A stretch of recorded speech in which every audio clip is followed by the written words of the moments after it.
Hey guys, what's up? DJ's Aviation. In today's video, I'll be discussing the past and future of Air New Zealand. This video was requested by one of you, my viewers, so I do hope you enjoy. In this video, we will cover the current and future aircraft for Air New Zealand, as well as diving into the aircraft that could improve their fleet. We'll also talk about the situation that has been unfolding with their Boeing 787s. We begin with a brief section on Air New Zealand, however, including when they were founded and so on.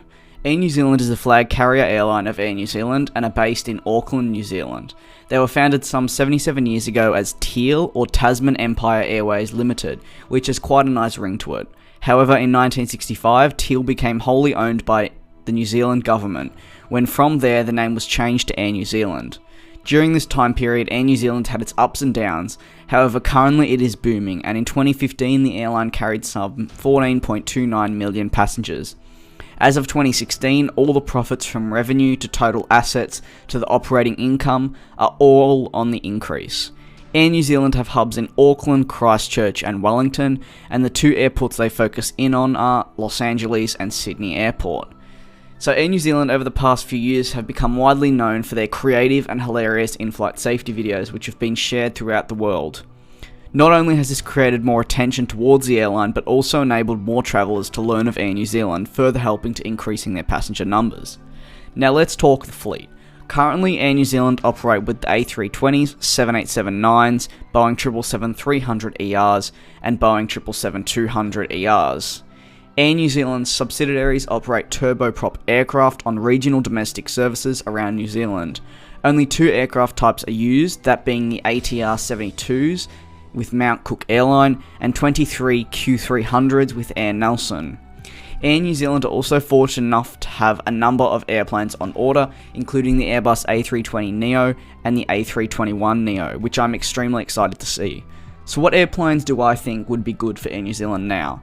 To start with, the 777X, most likely the Dash 8 variant, with an extended range but a capacity of less than the Dash 9. This was actually mentioned by a subscriber, and how the 777-8 could easily replace the older 777-200-ERs for Air New Zealand. If they were to purchase the new Dash 8s, not only would they be able to extend their destination possibilities, but also create a fantastic experience for their passengers.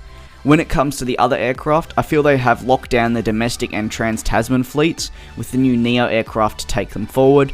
However, a possibility they might look for is purchasing more of the A320neos or A321neos as time progresses. Moving on to one of the biggest stories coming from New Zealand recently, that being of the engine issues that have hit the 787s. I'm far from an expert on this issue, so I have had to do quite a lot of research on it, so please correct me if I'm wrong on any of this information, but essentially Air New Zealand said as a result of the recent Rolls-Royce engine events on its 787-9 fleet, it would delay, cancel and replace flights over the coming weeks. A flight to Tokyo was forced to return to Auckland after takeoff due to engineering issues. Passengers reported to hear weird noises and felt shaking during their flight to Tokyo.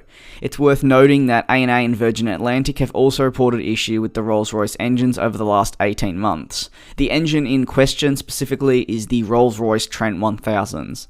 There are also some interesting shots online of the 787s parked up in New Zealand getting maintenance. Thankfully for Air New Zealand, they have managed to acquire some aircraft from High Fly, including the A340 and A330 to operate some of the 787-9 routes. I hope you all enjoyed the video. If you have any thoughts on Air New Zealand, feel free to let me know in the comment section below. This could be from the possible routes to aircraft choices. This will also mark my last video of 2017, so I'd like to thank you all very much for the incredible support that you have shown me over the year of 2017. We've grown around or almost 7,000 subscribers, which is just absolutely crazy, and we are closing in on the massive 10,000 mark. I would like to wish you all a very happy 2018 and a safe New Year's celebration. Leave a like if you enjoyed the video, and I'll see you guys next year. Peace.